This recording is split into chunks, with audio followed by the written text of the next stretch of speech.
அது கூட மக்கார் பண்ணும். எவ்வளோ நாளைக்கு தான் அது கேட்க. ஆக பாருங்க, இப்ப ஜீவபேதத்துல வந்துட்டு நம்ம ஆண் உடல் பெண் உடலுங்கிறத இல்லாம அந்த உடலுக்குள்ள இறைவன் இருக்கிறான், அந்த உயிரை பார்த்து நம்ம தெரிஞ்சுட்டோம். அப்படி அந்த அக்ஷரத்தை அபியாசம் பண்ணிட்டே வந்தால் உடலும் உயிரும் யாருக்கு அர்ப்பணம் பண்றான்? தெய்வத்துக்கே அர்ப்பணம் பண்ணிடுறோம். அப்ப ஒரு மனிதன் என்ன நிலையை அடையறான்? சாதுங்கிற நிலையை அடையறான். ஒரு அக்ஷரத்தை அபியாசம் பண்ணாவே ஒரு சராசரி மனிதன் என்னவாரான்னு கேட்டீங்கன்னா சாதுவா ஆயிடும். அந்த சாதுவா ஒரு மனுஷன் ஆகணும்னா என்ன கொடுக்கணும்னு கேட்டா உயிரையும் உடலையும் ஆகுதியா கொடுக்கணும். ஆகுதியா கொடுக்க முடியுமா? யாராவது கொடுப்பாங்களா? என்னம்மா அவன் வீட்டுக்காரன் தவறிட்டான், பரம சந்தோஷங்க, 20 வருஷமா ரொம்ப தொல்லை, போய் சேர்ந்தானா? யார் சொல்றது? சம்சாரம் சொல்லும். பக்கத்தில் இருக்கிறவர் உடனே சொல்லுவார், கொஞ்சம் உயிர் ஊசலாடிக்கிட்டு இருக்குதுங்க, உங்களை பார்க்கணும்னு நினைச்சாருங்க. யார் சொல்றது? அதுக்கு பக்கத்தில் இருந்து வரும். இவன் என்னடான்னா உயிர் போயிடுத்துன்னு சொன்னான், அவன் என்னடான்னா உயிர் இருக்குதுன்னு சொல்றான். உடனே சம்சாரம் ஒரு முடிவுக்கு வரும். ஆஸ்பத்திரிக்கு ஓடி போய் என் ராஜாவே அப்படின்னு தொப்புன்னு மேல விழும். இந்த ஊழ்ந்த அதிர்ச்சியிலே அவன் என்ன ஆவான்? மண்டைய போட்டுவான். இது எதுக்கு விழுந்தது? அவனை கொல்லதான் விழுந்தது. ஒரே பரம திருப்தி. ஓன்னு அழுது. யாரு? அம்மா.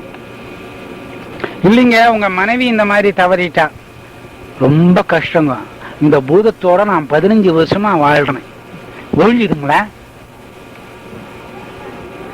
அது படுக்கையிலிருந்து எழுந்து, யோ இன்னும் உயிர் போகல, நான் போனா கூட உன்னை விட மாட்டேன், ஆம்பளை மேல் போயிடுவான், இந்த பொம்பளை இருக்குதே போனா கூட விடாது, இன்னாடி பண்ணுவேன், பூதமாவே வருவேன். இந்த மாதிரி நிலையில் இருக்கிற ஆணுக்கோசரமோ தன்னோட மனைவிக்கோசரமோ இல்ல தன்னோட புருஷனுக்கோசரமோ யாரும் உயிரை தியாகம் பண்றதில்லை. அந்த மாதிரி இருந்தா என்ன பண்ணான்? ஒரு பொம்பளை, யோ நீ தானே தாலி கட்டின, பொடி தாலி எடுத்துக்கோ ஓடு. உடனே அவன் யோசனை பண்ணுவான், ஆஹா இந்த தாலி எடுத்துன்னு போய் எங்கேயாவது வேற ஆளுக்கு போட்டுவிடும். ஆக ஜீவபேதத்துப்படி ஜீவனும் உயிரும் ஆண்டவனுக்கு கொடுத்தா சாதாகுது. இப்ப இத சராசரி மனுஷனுக்கு கொடுக்க மனம் வருமோ? வராது. அதனால நம்ம என்ன பண்றோம்னு கேட்டா யஜ்ஞம். என்ன பண்றோம்? யஜ்ஞம். யஜ்ஞம் அப்படிங்கிறது யாகத்தை குறிக்கும். யாக குண்டம், யாகத்தை பண்றோம். என்னென்ன வச்சு யாகம் பண்றோம்? நெய், சமுத்தோ, இந்த மாதிரி பல வகையான வஸ்துக்கள். இப்ப பொங்கல் வருது உங்களுக்கு, நீங்க பொங்கல் என்ன பண்ணுவீங்க? பொங்கி வரும்போது பொங்கலோ பொங்கல்னு சொல்லுவீங்க. அது வரைக்கும் மனுஷன் காய்ச்சிக்கிட்டு இருப்பான். எது வரைக்கும்? அது பானையில தன்னால பொங்கி வரும். விதியே இவங்கிட்ட மாட்டிக்கிட்டோமே. பொங்கி வந்த உடனே என்ன சொல்றான்? பொங்கலோ பொங்கல்னு சொல்றோம். அதுல இருந்து வரக்கூடிய புகை, பொங்கி வரக்கூடிய புகை, அந்த அரிசியோட வாசம், அந்த அரிசியோட மனம், அந்த பொங்கலோட ருசி தான் ஆகுதி. ஒரு பெரிய யாகம் நடத்தினாங்கன்னா அதுல பாருங்க 10 பட்டு புடவை போடுவாங்க.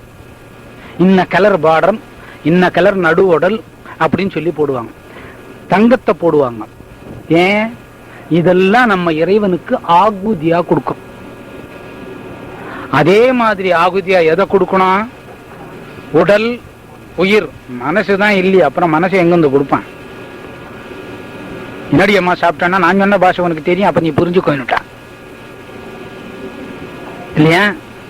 இந்த உடலையும் உயிரையும் கொடுக்கிற போது அதுக்கு பேரு ஆகுதி. அந்த ஆகுதி என்னவா மாறுதுன்னு கேட்டா ஓமத்துக்குள்ள யஜ்ஞமா மாறுது. இவ்வளவும் எதுல இருந்து வந்தது? ஓர் எழுத்துக்குள்ள இருந்து வந்தது. அந்த ஒரு எழுத்து என்னவா வச்சுக்கலாம்? ஓம். ஓ ஜீசஸ், அல்லா. ஒரு எழுத்துக்குள்ள எல்லாமே அடக்கம் வல்லாம். இந்த ஒரு எழுத்தால ஜீவபேதம் போச்சு. இந்த ஒரு எழுத்தாலே உடல் உயிர் இறைவனுக்கு அர்ப்பணம் பண்ணும். அந்த ஒரு எழுத்தாலே அவன் சாதுவானான். இது நடைமுறை வாழ்க்கைக்கு ஒத்து வருமா? எது? சராசரி மனிதனோட வாழ்க்கைக்கு இது ஒத்து வருமா? ஒத்து வராது. சார், ஒரு யாக குண்டம் கட்டி நீங்க அதுல இறங்கிடுங்கன்னா என்ன பண்ணுவான்? கம்முன்னு கேட்டுக்கிட்டே இருப்பான். யாக குண்டம் எல்லாம் எரியும் போது சொன்னவனை தூக்கி இறக்கிடுவான். யார?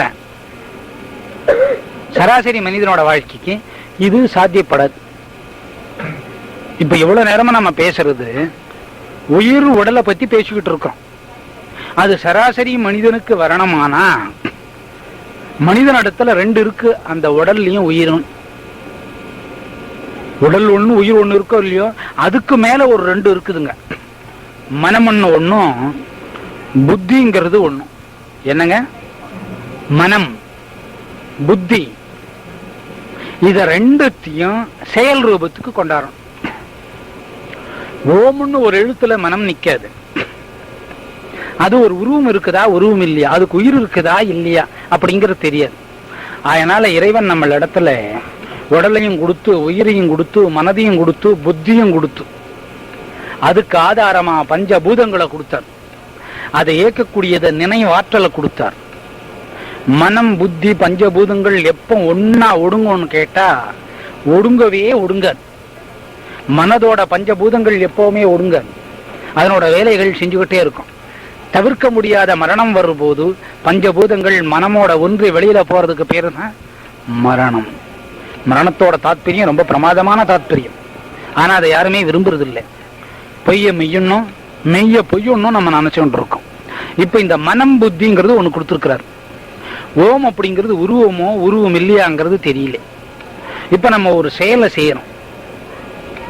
உதாரணத்துக்கு இன்னைக்கு சினிமாவுக்கு போகணும்னு நினைக்கிறோம். நினைச்சது மனமாக்கும். அந்த திரையரங்கு, திரையரங்கம், திரை ஸ்கிரீன், இதெல்லாம் புத்தி நினைச்சு பார்க்க. இன்னும் கரெக்டா சொல்லணும்னா, ஒருத்தன் காளியை கும்பிடுறோம் ஆக்கும். என்ன சாமி கும்பிடுறாரு?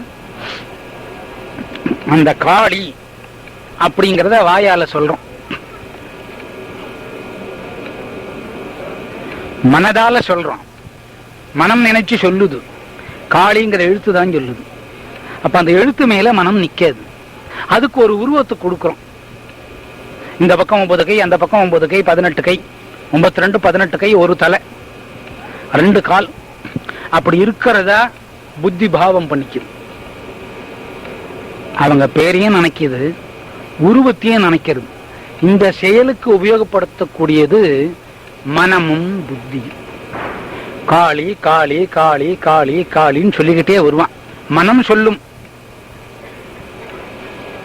நேத்து லாட்டரி டிக்கெட் வாங்கணுமே அதுல பரிசு விழுந்ததான்னு மனம் நினைக்கும். வா என்ன சொல்லுது? இன்னொன்னு என்ன நினைச்சது? நேத்தே பக்கடா வாங்கி வந்து வச்சுட்டேன் பாரு, இந்த விருந்தாளி வந்தான்னா அவனுக்கு போடாத. ஏன்னா நேத்து பக்கடா. மனம் சொல்றது அந்த உருவத்தை நினைக்கல. மனம் நினைச்சு சொல்லி உருவத்தையே நினைக்கணும். இல்ல புத்தியால சொல்லி மனதால நினைக்கணும். இப்ப மனமும் புத்தியும் எதுக்குள்ள இருக்குது? உடலுக்குள்ள இருக்குது. இருந்தாலும் நமக்கு மனம் ஒரு இடத்துல நிக்காது, புத்தியும் ஒரு இடத்துல நிக்காது. காளி காளி காளின்னு சொல்லிட்டே இருந்தா புத்தி ஒரு இடத்துல இருக்கும். புத்தியால காளி காளின்னு சொல்லிட்டு இருந்தா மனம் ஒரு இடத்துல இருக்கும். இது ரெண்டும் எங்க இருக்குதுன்னு கேட்டீங்கன்னா நம்ம உடல்ல தான் இருக்கு. இதை எப்படி வழிக்கு கொண்டாடணும்னா அபியாஸ், அபியாசம். அபியாசத்துக்கு அடுத்த பேர் என்னன்னு யோகம். அபியாசத்துக்கு இன்னொரு பேர் என்ன? யோகா. அதனால்தான் பகவத்கீதையில 18 அட்சரத்துக்கும் ஒரு பேரை சொல்லி யோகம். 18 அட்சரத்துக்கும் விஷாதி யோகம், சாங்கி யோகம், கர்மயோகம், கர்ம ஞான சந்நியாசி யோகம், சந்நியாசி யோகம், தியான யோகம், விஞ்ஞான ஞான யோகம், அக்ஷர பிரக யோகம். இந்த யோகம்னு வச்சுட்டாங்க. அபியாசத்துக்கு இன்னொரு பேர் என்ன? யோகம். அவங்களுக்கு யோகம் அடிச்சதுங்க. போன மாசம் ஒரு காரு வாங்கிட்டாங்க. போன மாசம் ஒரு பெரிய கடை திறந்துட்டாங்க. ரொம்ப பெரிய பணக்கார ஆயிட்டாங்க. இந்த யோகம்னு அதுக்கும் ஒரு பேர். இந்த யோகத்தை ரெண்டு பாகமா தான் பிரிக்கிறாங்க. ஒன்னு ஹடயோகா, இன்னொன்னு யோகா. யோகான்றது மனதால இறைவனை நினைக்கிற அபியாசத்துக்கு பேர். இன்னொன்னு இந்த பாடி பில்டர் எல்லாம் பண்ணலையா, இங்க மசில்ஸ் அங்க மசில்ஸ், அதுக்கு பேர் ஹடயோகா. உடம்புக்கோசரம் பண்றதுக்கு ஹடயோகா பேரு. மனதும் உடலுக்கோசரம் பண்றது வெறும் யோகா. அது அபியாஸ் பண்றது மூச்சு காத்தால அபியாஸ் பண்ணணும். அதுக்கு பேர் பிராணாயாமம்.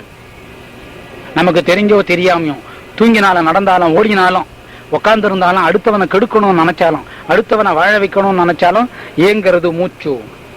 அடுத்தவனை திட்டினாலும் நினைக்கிறது மூச்சோ. மூச்சு எங்கண்டே இருக்கும். அதுக்கு பேர் பிராணம். அந்த பிராணத்தை ஏக்கி பண்ணக்கூடியது ஒரு வகை யோகம். இப்ப இந்த அபியாசத்துக்கு கொண்டாந்துட்டோமானாக்கா சொல்லிக்கிட்டே வரும். என்ன பண்றது? சொல்லு சொல்லு சொல்லு சொல்லு சொல்லு சொல்லு காளி இப்படின்னு மனம் சொல்லுது. புத்தி அந்த உருவத்தை நினைக்குது. இல்ல புத்தி காளின்னு சொல்லுது, மனம் அந்த உருவத்தை நினைக்கிறது. திரும்ப திரும்ப திரும்ப திரும்ப திரும்ப திரும்ப திரும்ப திரும்ப சொல்லிக்கிட்டே வர்றதுக்கு பேரு அபியாஸ் யோக். அப்படி சொல்லிக்கிட்டே வந்தா இந்த ஓமுல இருக்கக்கூடிய காளி என்ன பண்றான்? நேரா நிக்கிறான். எப்படி நேரா நிக்கிறான்? உனக்கு எப்படி உடல் உயிர் ஜீவம் இருக்குதோ அந்த மாதிரி நிக்கிறான். ஏன் நிக்கிறான்? நீ ஒரே அட்சரத்தை சொல்லி ஜீவபேதத்தை தவிர்த்து, ஆண் உடல் பெண் உடல் பேதத்தை தவிர்த்து, ஆண் பெண்ங்கிற உடல் உருவமே இல்லாம ஜீவத்தை மட்டும் பார்த்து அச்சரத்துல மனம் நிக்க வச்சு ஜீவபேதத்தை ஒழிச்சு ஜீவனும் உயிரையும் உயிர் ஜீவன் உடல் இதெல்லாம் யாருக்கு கொடுத்த ஆகுதியா? தெய்வத்துக்கு கொடுத்த. எதை ஆதாரமா வச்சு கொடுத்த? உடலையும் உயிரையும் வச்சு கொடுத்த. அப்ப உன்னோட உடல் இருந்ததுனால இறைவனுக்கு கொடுத்த, உனக்கு உயிர் இருந்ததுனால இறைவனுக்கு கொடுத்த. அதே உடலோட அதே உயிரோட அதே உருவத்தோட அவளும் நிக்கிறாள். அப்பதான் நீ அவளை நம்புவ. ஏன்னா உனக்கு உடல் சதம் ரத்தம் சத பிண்டம் எல்லாம் இருக்குது. அதே மாதிரி அவ காட்சி கொடுக்கா. எப்ப மனம் புத்தி தெளிஞ்சி அபியாசம் சரியானால் என்ன ஆயிடுது? உருவத்தோட நிக்கிறான். கிருஷ்ணனை பார்த்து போர்க்களத்துல அர்ஜுனன் கேட்ட கேள்வி, உனக்கு உருவம் உண்டா உருவம் இல்லையா? அதுக்கு அவர் பதில் சொல்றார், எனக்கு உருவம் உண்டு உருவம் இல்லை. முன்னால நடந்ததும் தெரியும், இப்ப நடக்கிறதும் தெரியும், இதுக்கு மேல நடக்கிறதும் தெரியும். முன்னால நடந்ததுன்னா பல யுகங்களுக்கு முன்னால நடந்தது. நேத்து குழம்பு என்னன்னு கவனம் இருக்காது. மொட்டை வச்சுன்னு வீட்டுக்காரன் போனா வீட்டுக்காரிக்கே தெரியாது என்னன்னுட்டு. இதுதான் வீட்டுக்காரனாக்கும். குழந்தைய பார்த்தா சோறுன்னு சொல்லலாம். மொட்டை வச்சுன்னு அப்பா போனா குழந்தை என்ன சொல்லலாம்? சோறுனா திருடன். சோறு வருதுன்னு ஒரு மாற்றம் ஆகுது. இப்ப கடைசியா நம்ம உயிரை கொண்டு வந்து எங்க கொடுத்துருக்கோம்? யஜ்ஞத்துல கொடுத்துருக்கோம். யஜ்ஞத்தினால பலன் என்ன வந்தது? அம்பாளோ உன் இஷ்ட தெய்வமோ உனக்கு இருக்கிற உடலோட பிரசன்னமாகுது. பிரசன்னமானா நீ என்ன பண்ணிக்கிற? அப்ப நான் அதை எப்ப நம்புற? நான் காளி தரிசனத்தை கண்டுவிட்டேன். அவ உன்னோட பேசுறா. முருகனாக்கா முருகன் உன்னோட பேசுறான். கிருஷ்ணனானாக்கா உன்னோட பேசுறான். எப்போ? ஜீவத்தையும் உடலையும் ஒன்னா இறைவனுக்கு அர்ப்பணம் பண்ற போது நீ சாது மனோ நிலைக்கு வர்ற. அதனால உடனே ஒரு யஜ்ஞத்தை கூட்டி அதுல இறைக்கணும்னு அர்த்தம் இல்லை. அதுதான் முழுமையான சந்நியாசம். அப்ப சாதாயி அபியாசத்துல மனம் நின்னு மனம் புத்தி தெளிஞ்சு திரும்ப திரும்ப சொல்ற போது அதுக்கு பேர் அபியாஸ் யோகம். இந்த மாதிரி பண்ணா இந்த பவர் எங்க தெரியுதுன்னு கேட்டா புறத்துல தெரியுது. காளியை பாக்குற போது எங்க தெரியுது? காலோட நிக்கிறா, கையோட நிக்கிறா, உருவத்தோட நிக்கிறாள். இவளுக்கு 18 கை 2 கால் இருக்கு. இந்த 18 கையில இன்னென்ன ஆயுதங்கள் இருக்கு. இந்த ஆயுதத்துக்கு இன்ன சக்திங்கிறத உனக்கு காட்டி தர்றான். இந்த கையில அமிர்த கலசம்னு ஒண்ணு இருக்கும், அதுக்கு இன்ன சக்தின்றத சொல்றான். இத நீ வெளி உலகத்துக்கு சொன்னா நம்புவாளோ? ஏன் நம்ப மாட்டா? அவங்க ஜீவனும் உடலையும் இறைவனுக்கு அர்ப்பணம் பண்ணு. அர்ப்பணம் பண்ணிட்டா என்ன பண்ணுவான்? அவளும் நம்புவான். இந்த புறத்துல வந்த தெய்வம் உடலுக்குள்ள வேலை செய்யுது. புறத்துக்குள்ள வந்த தெய்வம் உடலுக்குள்ள வேலை செய்யுது. எந்த இடத்துல உடலுக்குள்ள இருந்து வேலை செய்யுதுன்னு கேட்டா, கீழே குதம் இருக்கிற இடத்துல இருந்து. 2ஆம் நம்பர் போறீங்களே, அதனோட வாய் இப்படி இருக்கும், நிலா பேர மாதிரி இருக்கும். சாப்பிடுற வாய் பாருங்க,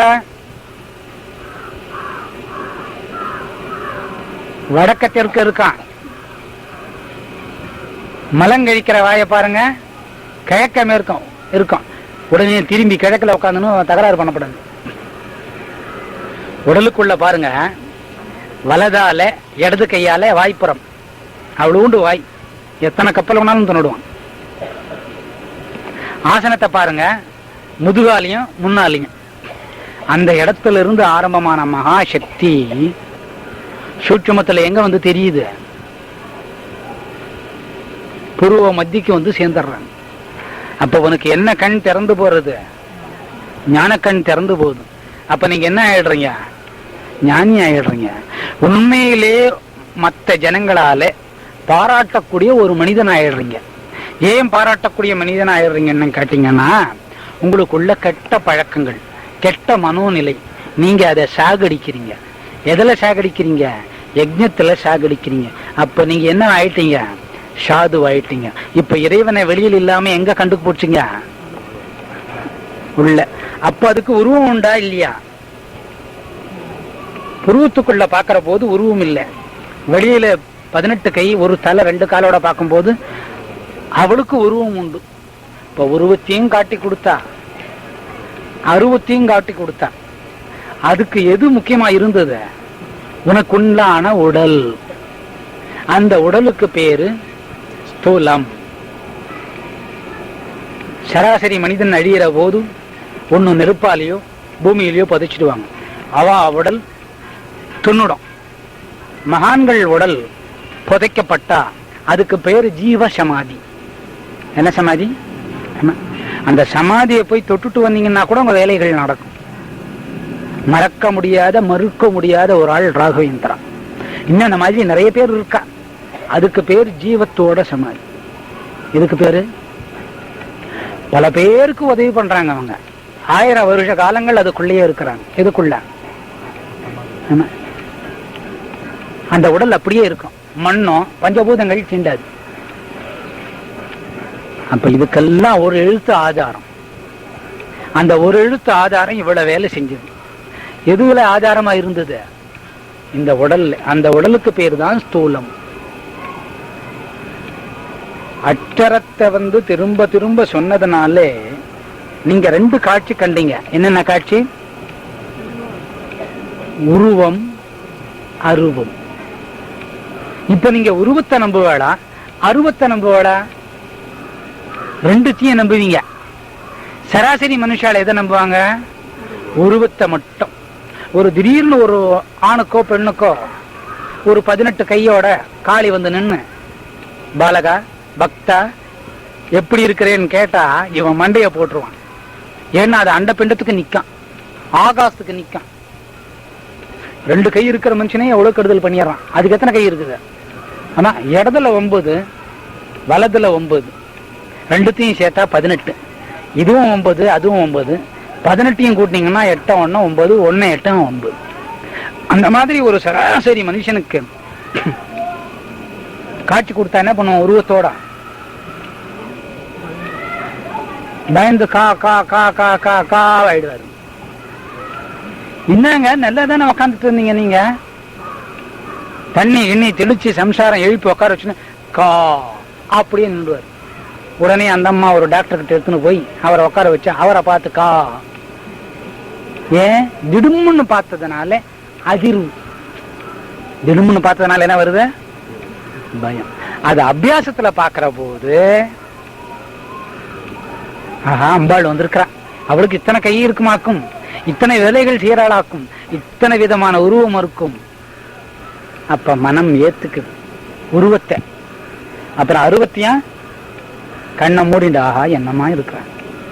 தலைக்கு மேலே பாம்பு, அதுக்கு 5 நாக்கு, அதுக்கு 5 தலை, 2 10 கண்கள், என்னமா இருக்கிறா கருப்பு நிறமா பாரு, கருமாரின்னு பேர் வச்சோம். எப்போ அந்த மாதிரி அபியாஸ் பண்ற போது அது வரைக்கும் மனம் ஒத்துக்குமா? இந்த கிருஷ்ணனை பாத்தியா, அவனுக்கு புல்லாங்குழல் கையில் இருக்கு, முன்னாடி புல்லாங்குழல் சொல்ற, எனக்கு ரூல் தெரியல, அதை எடுத்துக்கிறேன், கப்புன்னு எடுத்து கோட போட்டுருவார். எப்ப வருது இது? அபியாஸ் பண்ணா இந்த அளவுக்கு மனம். இந்த அபியாசத்தினால இறைவனை 8 வழியா பார்க்கலாம். பாருங்க, இப்ப புருவ மத்திக்கு இறைவன் வந்து சேர்ந்துட்டான். முதல்ல வந்தது மனம் புத்தி சரி பண்ணி ஜீவபேதம் எல்லாம் ஒழிச்சு அபியாசம் பண்ணதுனால இறைவன் ரூபமாகவும் காட்சி கொடுத்தான், அரூபமாகவும் காட்சி கொடுத்தான், புருவ மத்தியிலையும் வந்து சேர்ந்துட்டான். இந்த புருவ மத்தியில வந்த போது வெளியில சொன்னாலும் ஒத்துப்பாங்க, சிலர் ஒத்துக்கவும் மாட்டாங்க. இதை நிலையில நிறுத்த முடியாது. அதுக்கு இறைவன் வந்து 8 விதமான நிலைகள் இருக்கார். அதுல முதல் வகை நிலை என்னன்னு கேட்டா சர்வஜன். சர்வஜன் யஜ்ஞம்னு சொல்றோமோ இல்லையோ, அதே மாதிரி சர்வஜன். உயிர் உள்ள உயிர் இல்லாத அனைத்து வஸ்துக்கள்லையும் தான் இருக்கிறதா சொல்றார். எதுக்குள்ள? உயிர் உள்ள பொருள், உயிர் இல்லாத பொருள், நடப்பன ஊர்வன பரப்பன ஆண் பெண் எல்லாத்துக்குள்ளேயும் தான் இருக்கிறதுனால சர்வஜன். அது மட்டும் இல்ல, அது எல்லாத்தையும் தெரிஞ்சுக்கிட்டவருன்னு பேரு. அதுக்குள்ள இருக்கிறதுனால மட்டும் அந்த பேர் இல்ல, அதை தெரிஞ்சுக்கவும் செய்யறார். இது கல், இது மண், இது ஆண், இது பெண், இதுக்கு முன்ன இப்படி, இதுக்கு பின்ன இப்படி நடக்கிறது, இப்படி இந்த யுகங்களுக்கு நடந்தது இப்படி. 4 யுகத்தை சேர்த்தா 42,20,000 வருஷ காலம். இதுல என்னென்ன நடக்கும், என்னென்ன நடந்தது, என்ன நடக்க போறது அப்படிங்கறத மொத்தத்தையும் தெரிஞ்சவனுக்கு பேரு சர்வஜன். இதுல பூரணன் ஒரு பாகமா இருக்கிறார். இந்த பூரணனை எதோட சேர்க்கலான்னு கேட்டா பிரம்மம், ஆத்தியாத்மம், கர்மம், ஆதிபூதம், ஆதி தெய்வம், இறைவன், அச்சரம், சாது, இந்த நிலையெல்லாம் கடந்து இறைவன் நிலையும் கடந்து பரமாத்மாவுக்கு முன்னால உள்ள பேரு பூரணம். இது 2வது நிலை. 3வது அனுசரணம்.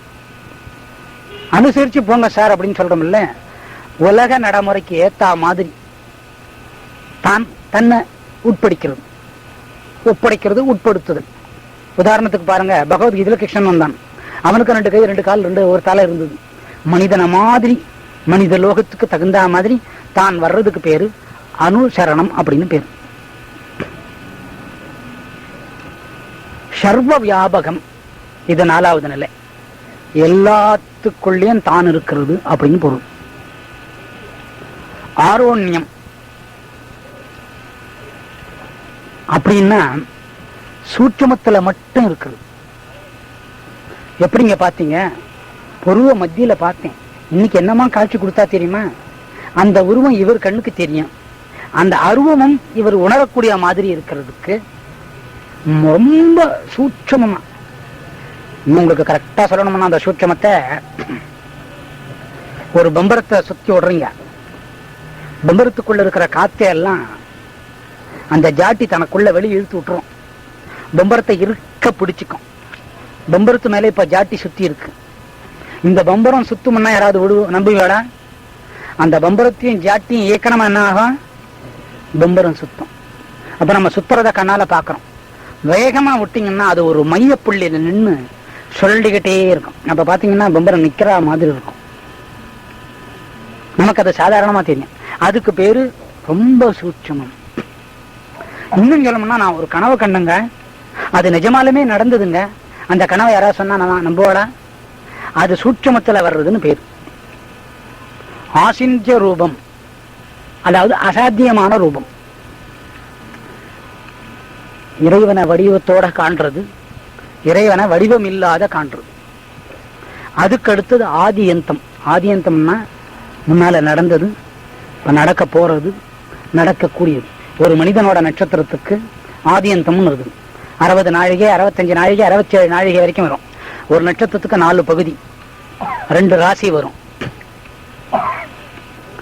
இப்ப ஒரு நட்சத்திரத்துக்கு ஒரு ராசி, அதே நட்சத்திரத்துக்கு இன்னொரு ராசியும் வரும். அந்த மாதிரி அந்த நட்சத்திரத்தை பிரிச்சு எடுக்கிறதுக்கு பேரு ஆதியந்தம். அதாவது அதுக்கு முன்னாலே அப்படின்னு சொல்றது. அதுக்கு அடுத்தது தமஸ் பிராப்தியம் அப்படின்னு பேரு. இருக்கிறாரா இல்லையா, இருக்கிறாரா இல்லையான்னு நினைக்கிறது. இப்ப பாருங்க, சூரியன் இருக்காரோ இல்லையோ, சூரியன் இருக்காரா இல்லையா, இருக்காரு இல்லை. மேகத்துக்குள்ள சூரியன் மாட்டின்டா நமக்கு தெரியறது இல்லை. சூரியன் தெரியறதா? அப்ப சூரியன் இருக்கா இல்லையா? இருக்கு. சூரியனோட ஒளி மங்கிறது கிடையாது. மேகமண்டலத்துக்கு மேலே சூரியன் இருக்கும். சந்திரன் ஒரு கிரகம் இருக்கு. சந்திரன் நீங்க பார்த்திருப்பீங்க. இந்த சூரியன் சந்திரனை எதோட சேர்க்கணும்னா, விஷ்ணுக்கு வலது கண் சூரியன் ஆனாக்கா இடது கண் சந்திரன். இருக்கு இல்லை அப்படிங்கிற ஒரு நிலைக்கு தமஸ் பராஸ்ததம் அப்படின்னு பேரு. இந்த 8 நிலைகள்ல இறைவன் இருக்கிறார். இந்த 8 நிலையும் எங்க பார்க்கறான்? புருவ மத்தியில பார்க்கணும். இதுக்கு எது முக்கியமானது? ஸ்தூலம். இந்த ஸ்தூலம் எங்கிருந்து வந்தது? பிரம்மத்துக்கு வந்தது. மறுபடியும் இது எங்க போய் ஒடுங்குது? பிரம்மத்துக்கிட்டே போய் ஒடுங்கு. அந்த ஒரு ஒடுக்கத்துக்கு பேரு தான் ஆத்தியாத்மம். பிரம்மம், ஆத்தியாத்மம், கர்மம், ஆதிபூதம், ஆதி தெய்வம், அச்சரம், இறைவன், சாது, இறை பேதம் நீங்குதல், ஜீவபேதம், பரபேதம், அது நீங்கி சாதுவாகும். சாதுவாகிறதுக்கு என்ன நிலை? உடலும் உயிரும் யஜ்ஞமா கொடுக்கிறோம். யஜ்ஞத்துல ஆகுதியா கொடுக்கிறோம். யஜ்ஞத்துல ஆகுதியா கொடுக்கிறோம். கொடுத்தா சாதுவாகிறது. சாதுவானா அவன் உலக சேமங்களுக்கு உபயோகமாகிறார். சராசரி மனிதன் அந்த நிலைக்கு வரணும்னா மனதையும் புத்தியும் ஒரு இடத்துல நிறுத்தி ஒரு உருவத்துல நிறுத்தணும். அப்படி உருவத்துல நிறுத்தினால் இறைவனோட காட்சி கொடுக்கும். அப்ப இறைவனோட காட்சி கொடுக்கணும்னா அதுக்கு அபியாசம் வரணும். அபியாசம் வந்தால் முதல்ல உடல் உயிர் உருவத்தோட காட்சி கொடுக்கறாங்க. அப்புறம் அதெல்லாம் மறைஞ்சி சூட்சமத்துல புருவ மத்தியில கொடுக்கறாங்க. அதை 8 நிலையில கொடுக்கறதா இப்ப சொல்லியிருக்கோம். தேகமுக்தி கடைசியில மனுஷன் தான் இடத்துல அவக்கோல்ல வந்து இரவு இருக்கிற இடத்துக்கு வந்து பாருங்க. இப்போ பிரம்மாவுக்கு ஒரு காலகட்டம் விஷயம். பிரம்மா நிலையில இருந்தா என்ன முடிவுன்னா அவருக்கு கூட அழல் முடியும். யோகம் யோகம் யோகம் எல்லாம் பண்ணி இந்த நிலைக்கு போனா கூட என்ன ஆகும்? அதுக்கு என்ன பேரு எனக்கு கிரமமுக்தி, இதயமுக்தி, பக்தி முக்தி. இந்த ரெண்டு மேல விட பிரம்மலோக சமாச்சா பிரம்மம் ஆயிட்ட போது அவங்களுக்கு கிரமமுக்தி. கிரமமுக்தியோட ரகசியத்தால் சன்னியாசம் இல்லை. ரகசியத்தோட ரகசியம் நம்ம கேட்டா எல்லாமே இந்த நிலைக்கு வந்து ரொம்ப கஷ்டப்பட்டு நிறுத்தினாய் கூட சரியான துறை அல்ல. சொல்றாங்க ஒரு பக்தனை பார்த்து ஒரு இதனை பார்த்து சொல்ற. அப்ப இவ்வளவு வந்தா நான் எப்படி திறந்தவன் அல்ல. நம்ம ஒரு கேள்வி இப்ப நீங்க அந்த கேள்வி கேட்டீங்க, அதுக்கு என்ன அர்த்தம் கேட்டீங்க? இவ்வளவு திறந்து போனவன் சரியா? அப்ப யாருதான் இறைவன் சரியான கேள்வி. ஏன்னா இவ்வளவு தொலைவு வந்துட்டேன் நான்ங்கிறத நான் காட்டுறேன், நீ அதை பார்த்துக்கோ. எனக்கு என்ன தன்மை உண்டு, என்ன உருவம் இல்லை, அந்த உள்ள ரகசியத்தை நான் காட்டுறேன்னு சொல்றாரு. அவருதான் உண்மையான சன்னியாசி. அவரு தன்னை தானே காட்டு நினைக்கிறான் சன்னியாசி. அவர் தன்னை காட்டியமாக வளர்க்க முடியும். தன்னை தற்காக பிறந்தது தனக்காக தன்னை தற்காக திறந்துட்டுனா சரியான சன்னியாசமாக. இவ்வளவு தொலைவன் என்ன பண்ணுன்னா சன்னியாசம் நாயன். இந்த சன்னியாசத்தை இருக்கிறதுக்கு இவ்வளவு நிலை. அதனால இத்தனை நிலைகளை சன்னியாசத்தை பஞ்சிக்கிறது. அப்ப இறைவன் காட்டலன்னா கஷ்டம் வராது. சன்னியாசத்துக்கு இவ்வளவு அது பாருங்க. இவ்வளவு நிலையில நம்ம என்ன தெரியும்னா சன்னியாசம் தான் தெரிஞ்சுக்கிட்டோம். இவ்வளவு நிலையில நம்ம என்ன தெரிஞ்சுக்கிட்டோம்? சன்னியாசத்துக்கு இவ்வளவு நிலை. இந்த சன்னியாசம் முன்னே இவ்வளவு கஷ்டப்பட்டா